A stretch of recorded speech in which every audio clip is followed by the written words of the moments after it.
Hi, welcome to Mina's Bookshelf Mystical Den. I have a new deck that I would like to share with you. It's going to be a first impressions video. I was walking around my local bookstore and I saw this one on the shelves. It was actually in my wish list already. It's a new release. It's the Romantic Lenormand by Anna Oginski, published by Lo Scarabeo. It's an oversized Lenormand deck in the sense that it doesn't follow the traditional small bridge or poker card size of a most common Lenormand deck. What intrigued me the most about this is the artwork. It's beautiful, it's gorgeous. Look at this beautiful cover artwork for the box. I don't mind Lenormand decks that are oversized for a simple reason. I generally don't do grand tableau spreads, which require a big area, and of course, ideally, the Lenormand cards are better serve you if they're small. I normally do my 3 cards, 5 cards, 7 cards, or 9 cards portrait kind of spread. So I'm fine with an oversized deck. I actually like it, especially when the artwork is so beautiful and you want to appreciate any detail. So I'm fine with larger cards. So in the back we have a few preview of the cards. It's book and 37 oracle cards. Of course, the languages, there will be multiple languages um, in the guidebook. So 37, which leads me to believe that there's an extra card. We'll find out which one it is, because traditionally in a Lenormand deck it has 36 cards. I have been using Lenormand decks more than I ever have this year. If you scroll through my videos, especially those celebrity readings that I did about the um, disappearance from the spotlight of Princess Catherine of Wales, that this divination system, the Lenormand, was really, really helpful and incredibly spot on. I actually use the Lenormand when I want to get to the matter of the heart of the matter without beating around the bush too much with the tarot.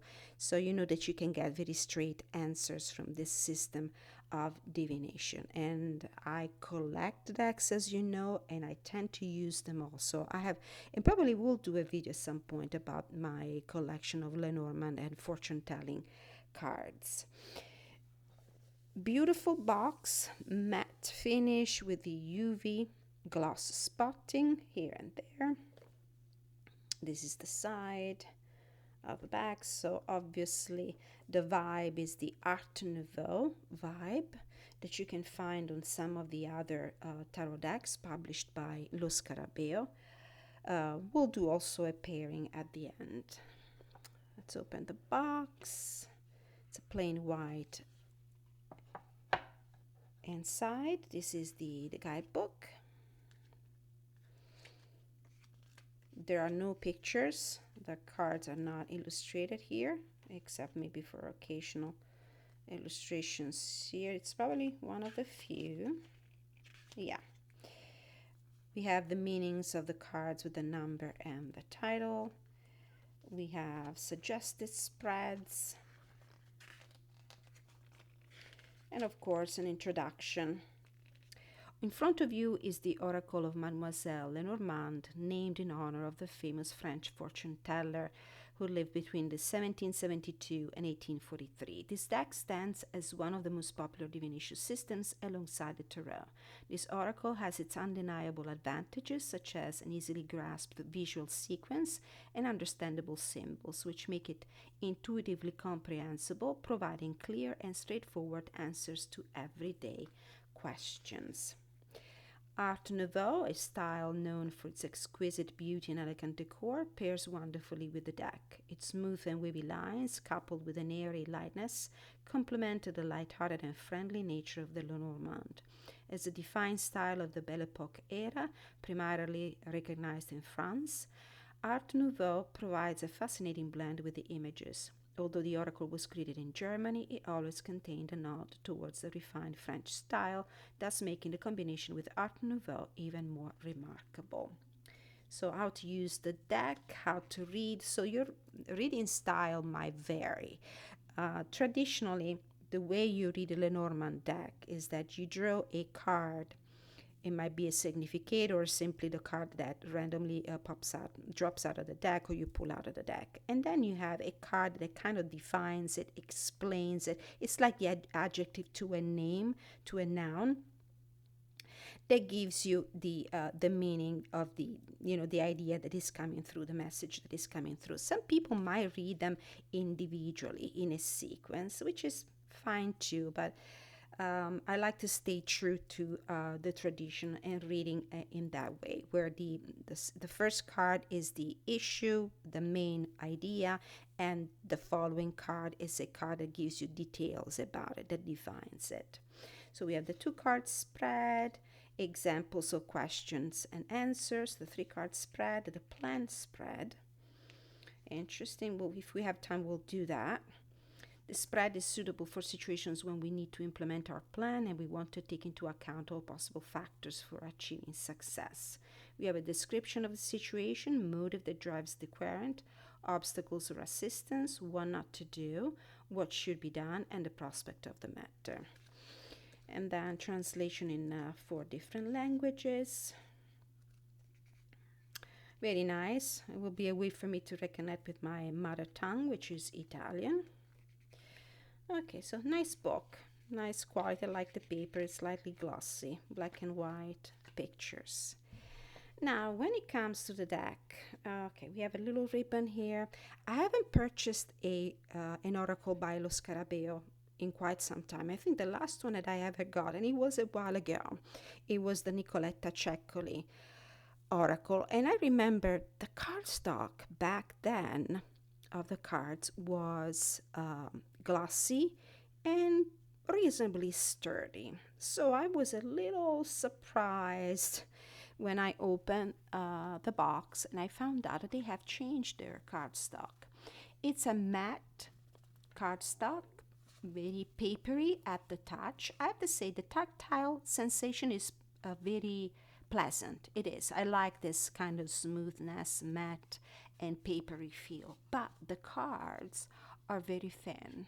I mean, thinner than I was expecting them to be. And from what I understand from some videos that I've seen of recently published tarot decks by Lo Scarabeo, it seems like they have replaced the cardstock that I used to love so much, also for the tarot decks.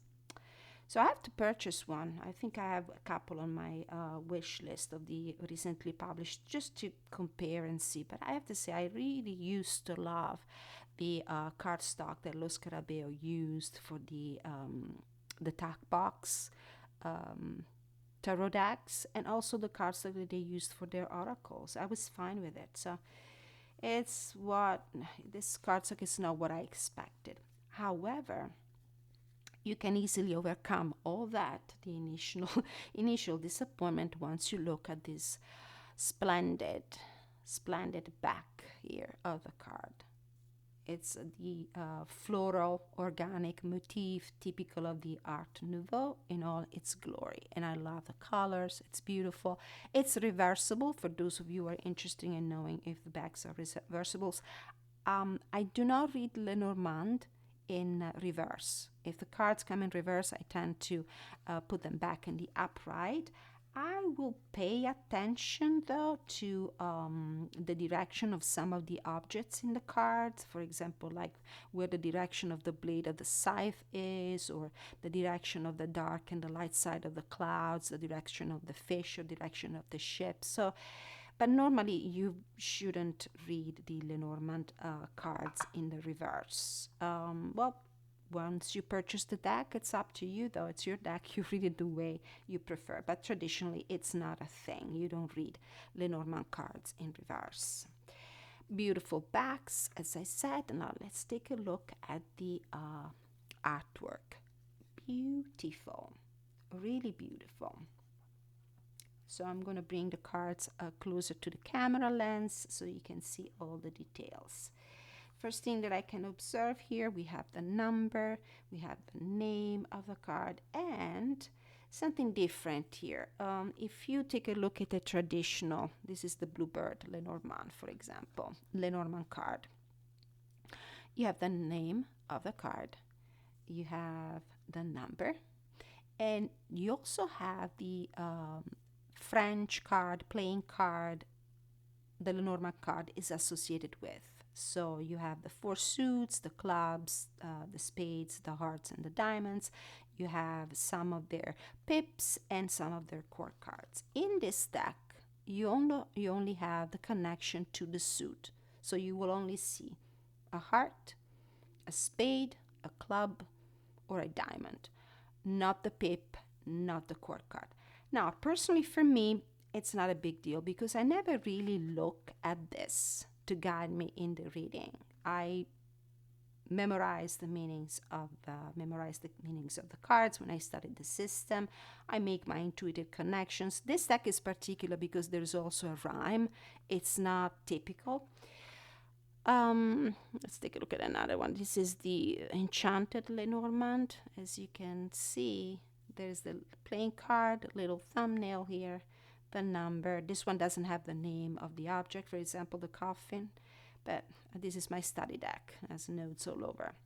But this is what you normally see. This is another one. This is the Easy Lenormand. You see the number. This one doesn't have the name of the item, but you see the card, the playing card. Let's take a look at the old style Lenormand. This one has the number. The French card is the playing card is associated with, and the name. And then there is another example, Ciro Marchetti, one of my favorite. Ciro Marchetti will bring up the number, the association to the playing card. No name for the card, but that's fine. So, as I said, not a big deal for me. I don't really mind. I don't really look at that, except for those situations when really my what I recall about the card really doesn't make any sense together with the other cards. Then I can always look at the playing card and see, if I can get some more downloads, intuitive downloads from that. But so we have a beautiful rider. This is news coming your way, messages, things that happen, new things that happen, visitors. And I like to see that the rider has been portrayed carrying a message here in his hands.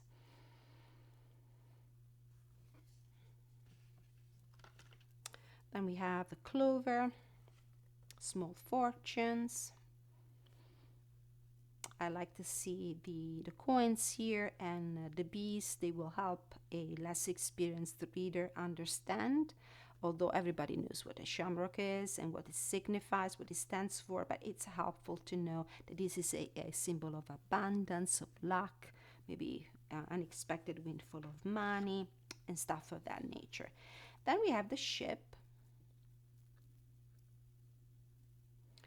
Beautiful. Love these colors. Jewel tones in these decks, they're amazing. The house.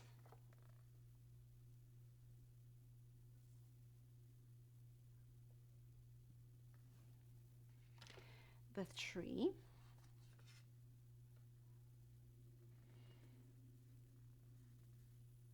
Yeah, they're not glossy. There's no coating at all. Very papery to the touch.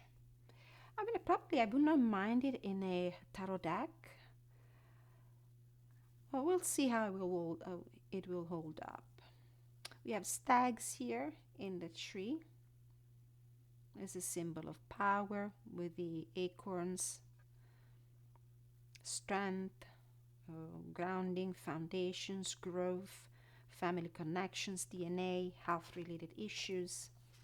Then we have the clouds, and I love the fact that they have the dark side of the clouds on the left and the light clouds on the right, as this side indicates things that you are uncertain about, doubts, things that are unclear, and this is the side that will portend the revelations, the clarity.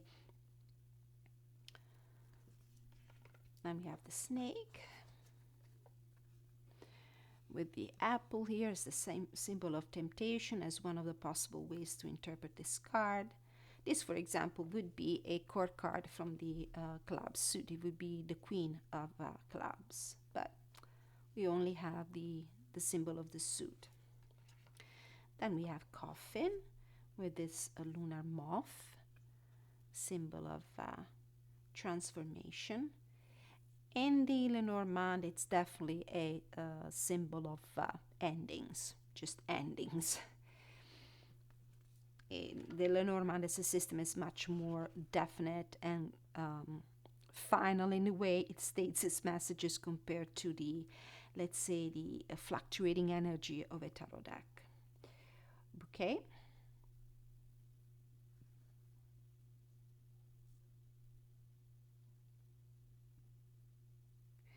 The message here, the little envelope here, the little letter with it, it says Carpe Diem, seize the moment.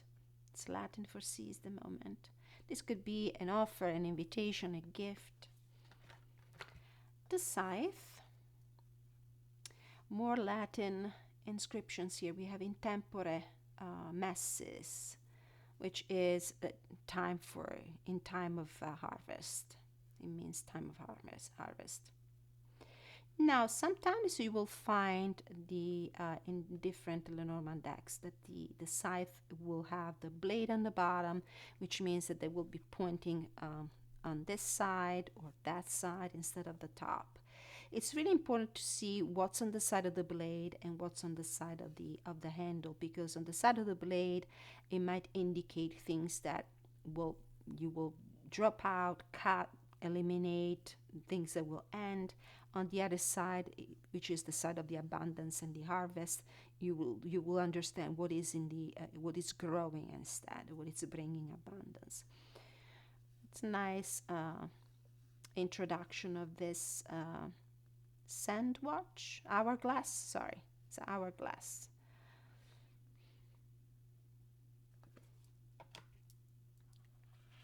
Whip and broom.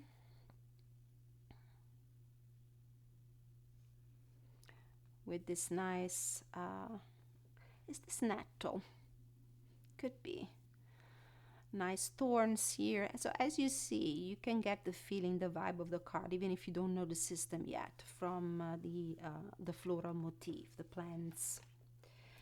Then we have, okay, now I see what we have, 37 cards. We have two versions for the owls. Traditionally, the birds card, which indicates conversations, exchange of emails, anxiety as well, chatting, gossiping, creating rumors. Has birds, 3 birds. I like to see 3 of them, as it indicates many, like many people involved. And then we have also the option of the owls. Much more quiet, there's more of an idea of wisdom in the card. And then we have the child card.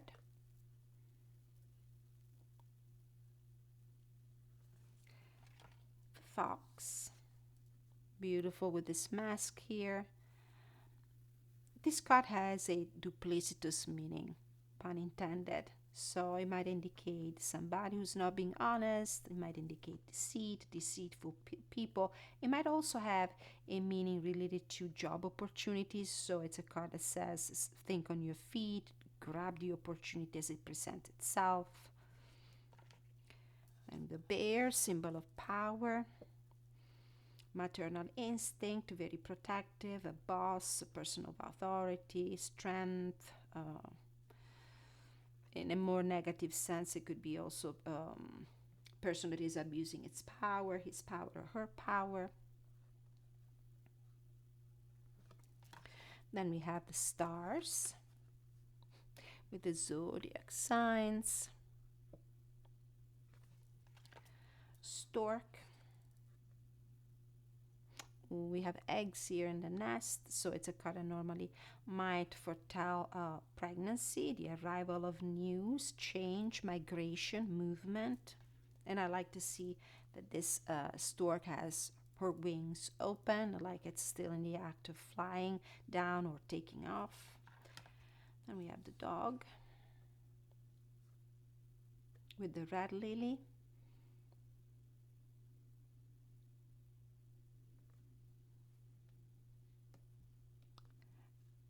friend, loyal person, colleague. The Tower, place of work, institution, places of power, isolation.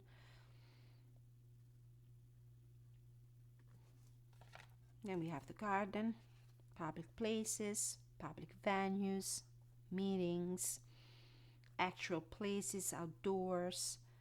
It could be also the public media, the use of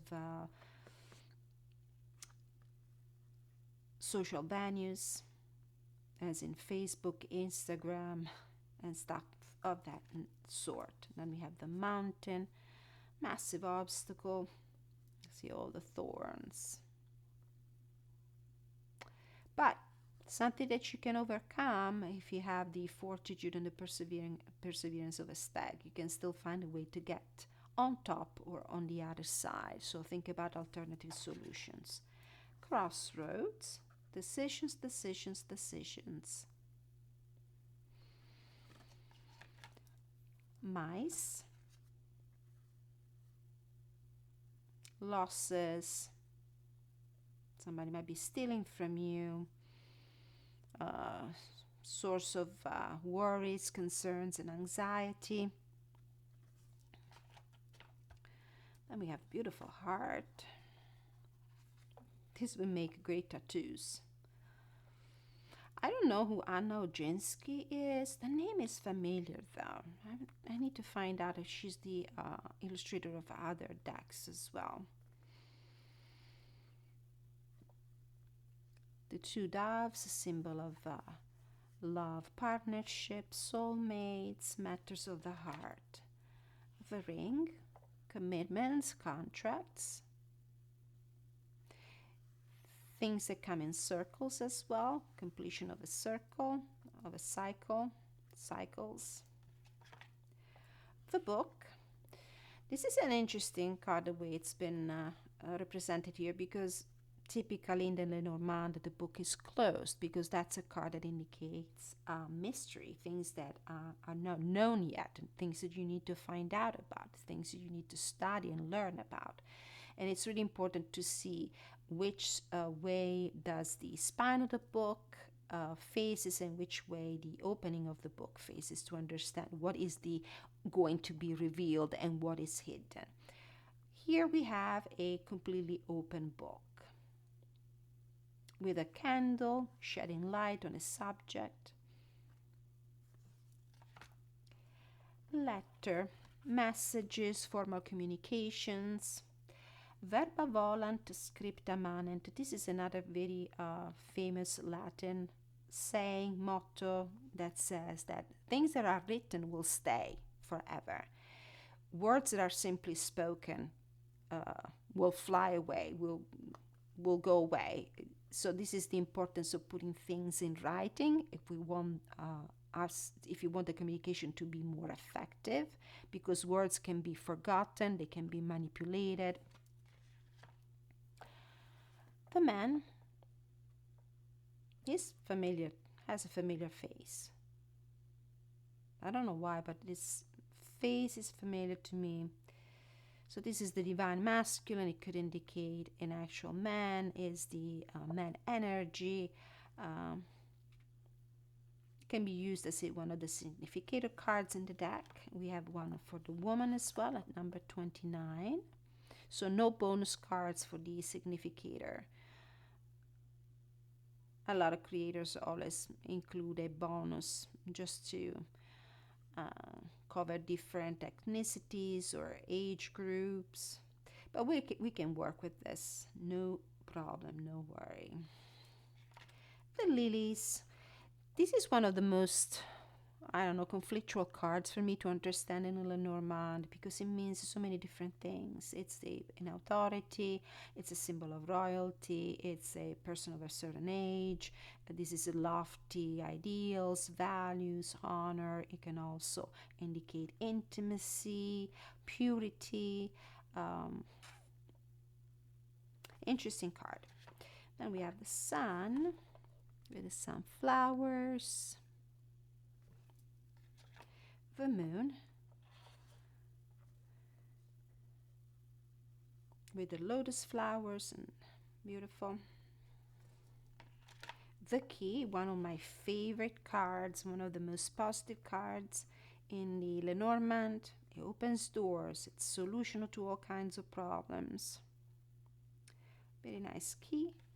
Then we have the fish. This is one of those cards where it's important to me to see the fish facing all in the same direction, usually that way.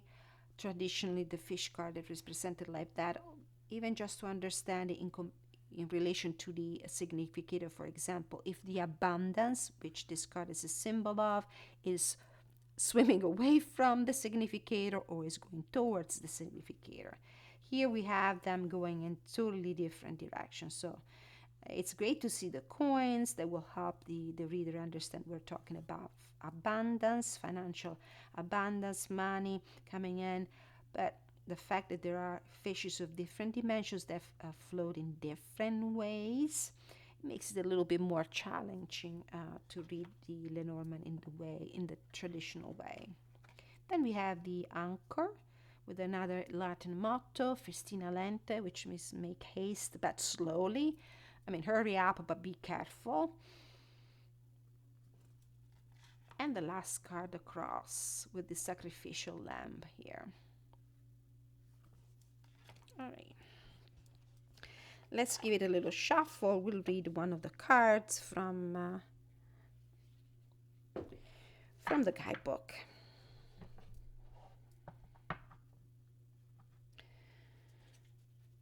I don't want to bend these cards too much, so I'm going to shuffle them this way.